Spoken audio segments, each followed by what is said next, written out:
Often overseas business opportunities creep up on UK businesses. It will be an overseas client, will be just one client amongst many that they have, and therefore the issues around trading overseas don't get thought about in the level of detail they might otherwise be if this were a considered venture.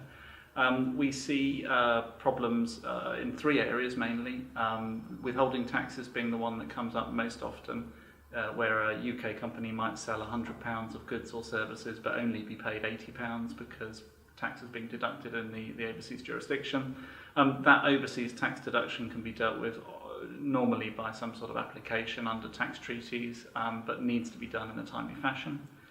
The second issue that comes up will be around sales taxes like VAT, that VAT continues to be charged as if it were a UK customer when that may not be the correct thing to do, or if VAT is not charged, they haven't gone through the right procedures to enable them to not charge VAT. And then the third thing is a nasty shock, but also has a positive as well. Because sterling's weakened so much against overseas currencies, you may find that through trading overseas, you start to hold large amounts of foreign currency. And at the end of the year, when you revalue that back into sterling in your accounts, you could be making a book profit on that foreign currency, which will be taxable, even though no real profit at that point has been made.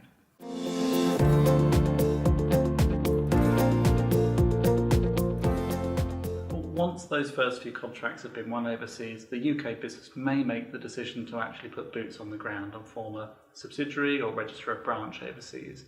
At that point, they're entering into a whole new area of compliances where they may have to have a local audit, they'll have to file local corporation tax returns, they'll need to deal with any other local regulations. The lesson here is just take advice early on. Don't do the easy thing of just forming a subsidiary and hoping for the best.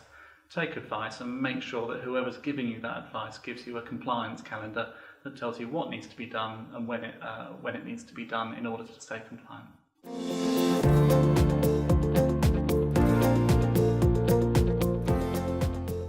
The business establishment, once it's been set up, the next stage is to actually get people out there working, and that will be a combination of recruiting people locally or sending people from the UK operation out to that overseas territory. It's where you use UK people out in that overseas territory that mistakes will come up. They can be kept on the UK payroll for long periods of time, which will mean that too much tax is being deducted in the UK and national insurance too. And possibly an under-deduction of tax and the equivalent social security in that other place, which can lead to penalties and interest. We also find that when UK people are travelling overseas, in many countries there are incentives to encourage UK businesses to invest in those countries. But those incentives need to be applied for, and to not take advice and not apply for any incentives that may give the employees a lower tax burden or a social security exemption will result in missed opportunities.